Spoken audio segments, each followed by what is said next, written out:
काबिल सद एहतराम नाजरीन अस्सलाम वालेकुम। नाजरीन, आज जिन मौज़ूआत पर मैं बात करूंगा उसमें सबसे पहले तो सुप्रीम कोर्ट में अहम केस की हेयरिंग शामिल है। दूसरा, आप देख रहे हैं कि पीटीआई और गवर्नमेंट के दरमियान मुज़ाकरात शुरू हो गए। और तीसरा जो अहम तरीन इम्प्रूवमेंट आज के दिन में हुई है, जिसमें आप देख रहे हैं कि प्राइम मिनिस्टर ऑफ पाकिस्तान ने इत्मीद का वोट लिया है। तो हम देखेंगे कि इत्मीद का वोट लेके प्राइम मिनिस्टर ऑफ पाकिस्तान ने अपने लिए कोई नई मुश्किल तो पैदा नहीं कर ली। इसके कानूनी तकाजे क्या हैं और क्या कानूनी तकाज़ों के मुताबिक ही ये वोट लिया गया है, इन तीन चीज़ों के ऊपर हम बात करेंगे। तो सबसे पहले बात करते हैं सुप्रीम कोर्ट के अंदर हेयरिंग। आपने देखा ये 27 तारीख की बड़ी अहम हेयरिंग है जो हुई है आज, जिसका बड़े दिनों से लोगों को इंतज़ार था, जिसके बारे में मुख्तलिफ़ किस्म की क़यास आराइयाँ और मुख्तलिफ़ किस्म के एक्सपेक्टेड अहकामात के ऊपर बात मुसलसल हो रही थी। और बहुत सारे लोग शायद ये सोच रहे थे कि इसके अंदर कोई कंटेम्प्ट ऑफ कोर्ट का नोटिस भी हो सकता है, और बहुत सारे ऐसे वो अहकामात के बारे में लोगों ने अपनी अपनी राय कायम की हुई थी। आज जब हेयरिंग हुई तो क्योंकि हेयरिंग इस बात के ऊपर है कि तमाम इलेक्शन एक ही वक्त के अंदर हों, और उसके अंदर आपने देखा कि सुप्रीम कोर्ट ने दो अहम हुक्म किए थे। एक ये कि आप आउट ऑफ कोर्ट कोई सेटलमेंट कर लें, खुद ही सियासतदान कोई तारीख तय कर लें। दूसरा था कि 21 अरब रुपये जमा करवाएं इलेक्शन कमीशन ऑफ पाकिस्तान के पास, ताकि इलेक्शन हो सकें केपी और पंजाब के अंदर। लेकिन हुआ क्या, आपने देखा कि गवर्नमेंट ने बिल्कुल 21 अरब रुपये जमा नहीं करवाए हुए थे।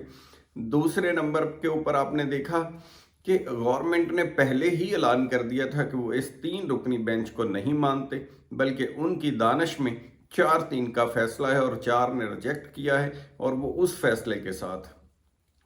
लिहाजा ऐसी सूरत पैदा हुई। तो आज जब हेयरिंग हुई तो उसके अंदर चीफ जस्टिस ऑफ पाकिस्तान ने सबसे पहले यही पूछा कि मुज़ाकरात जो आपने करने थे उसके अंदर क्या प्रोग्रेस है। वो तमाम प्रोग्रेस मुख्तलिफ वकला ने बताई, लेकिन क्योंकि ऐसी खातर खा कोई प्रोग्रेस नहीं थी, लिहाजा आज उन्होंने कहा कि हम कोशिश करेंगे कि पहली बैठक हो, और आज जो है आज से मुज़ाकरात का हम आगाज़ करेंगे। ये वो सारे हालात थे जिनके बाद इस बात को अप्रिशिएट किया गया कि अगर आप लोग बैठते हैं, मुज़ाकरात कर लेते हैं तो ये ज़्यादा अच्छा है। उसके अंदर मुख्तलिफ लोगों ने सियासी बातें करने की जब कोशिश की तो चीफ जस्टिस ऑफ पाकिस्तान ने उसकी हौसला अफजाई नहीं की, बल्कि कहा कि ये बातें आप मुज़ाकरात में कीजिएगा और वही सारे मामलात हल करें।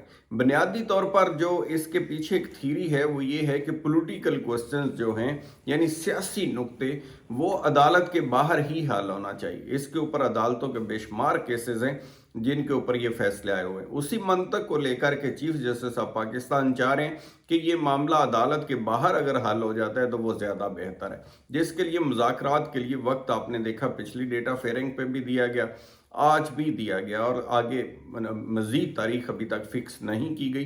तो ऐसी सूरत हाल में जब हम जायज़ा लेते हैं तो इसका जो क्रक्स निकलता है वो यही है कि चीफ जस्टिस ऑफ पाकिस्तान ने कहा कि ये जो मामलात हैं आप सियासतदान खुद हल करें, और ज़्यादा बेहतर है कि आप इसके अंदर कोर्ट को ना शामिल करें। मासवा इसके कि आप सेट अगर हो जाती है कोई आपकी डेट तो बताएंगे, तो उसके मुताबिक ही पूरे मुल्क में इकट्ठा इलेक्शन हो जाए तो बहुत बेहतर है। अगर नहीं होता है तो साथ ही चीफ जस्टिस ऑफ पाकिस्तान ने यह भी याद करवाया कि इलेक्शन करवाने के मतलब हमारे जो अहकामात हैं 14 मई के हवाले से वो भी मौजूद हैं, फंड्स के हवाले से भी मौजूद हैं, फिर तमाम दूसरी बातों की तरफ बात जाएगी कि उसके ऊपर किस तरह से अमल होना है या नहीं होना है। तो ये थी आज की जो सुप्रीम कोर्ट में हेयरिंग हुई है। दूसरी बात जो मुज़ाकरात की है, उसका जो डेट ऑफ हेयरिंग के नतीजे में सियासतदानों ने उसके ऊपर अमली तौर पर मामलात शुरू कर दिए हैं, इकट्ठे बैठ गए हैं, जिसके ऊपर डेफिनेट एक ही नशिस्त में तो ये मामला हल होता हुआ नज़र नहीं आ रहा, टाइम लग सकता है। और दूसरी तरफ क्योंकि आप देखें कि हुकूमत ने एक वाज़ेह डायरेक्शन ले ली है कि वो किसी भी सूरत अक्टूबर से पहले इलेक्शन या नवंबर से पहले इलेक्शन नहीं चाहते, क्योंकि असम्बली में आपने देखा है कि वाज़ेह तौर पर तकारीर के अंदर हुकूमती अरकान ने इस बात का अदा किया है कि वो अक्टूबर, यानी जब 13 अगस्त को मुद्दत ख़त्म होगी तो उसके 90 दिन के अंदर जो ड्यूरेशन है उसी में ही इलेक्शन चाहते हैं और इकट्ठा इलेक्शन चाहते हैं। अकेला पंजाब का इलेक्शन नहीं होने देंगे किसी तरह से भी। तो दूसरी तरफ तहरीक इंसाफ ने चाहती है कि जुलाई के अंदर हो। बहुत बड़ा कोई डिफरेंस गैप इनके अंदर नहीं है। उम्मीद है कहीं ना कहीं कोई सेटलमेंट इनकी हो जाएगी किसी बात के ऊपर।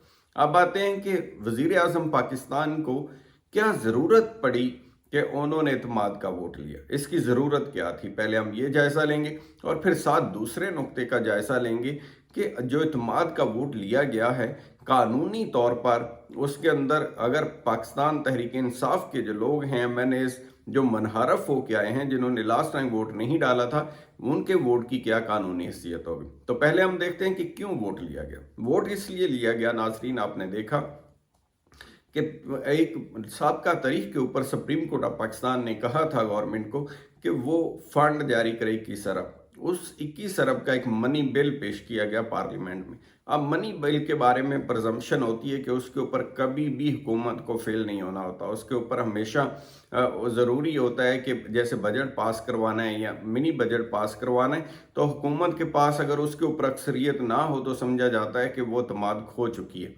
साहब ऑर्डर के अंदर भी चीफ जस्टिस साहब पाकिस्तान ने वाज़े तौर पर लिखा कि मनी बिल फेल होने का मतलब यह है कि पार्लियामेंट के अंदर वज़ीर आज़म पाकिस्तान के पास अक्सरियत नहीं रही। ये हुकूमत ऐसी गलती कर बैठी थी जिसका अजाला करने के लिए उन्होंने फिर ये फैसला किया कि वो अतमाद का वोट ले लें ताकि कोई कानूनी पेचीदगी बाद के अंदर पैदा ना हो। उस कानूनी पेचीदगी से बचने के लिए और अपनी गलती का अजाला करने के लिए, उसको दुरुस्त करने के लिए इस बात का फैसला किया गया कि वज़ीर आज़म अतमाद का वोट लेंगे।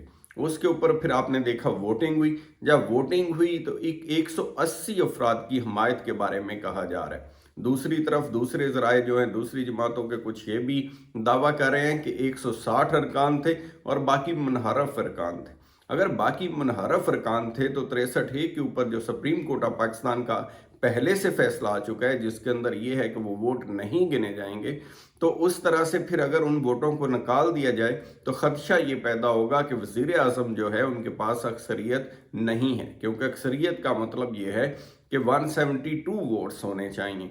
अगर वो वोट नहीं गिने जाएंगे और कम रह जाएंगे, मुनहरफ अरकान ज़्यादा थे उससे, इस फ़र्क से, तो मुश्किल हो सकती है वज़ीर आज़म पाकिस्तान के लिए।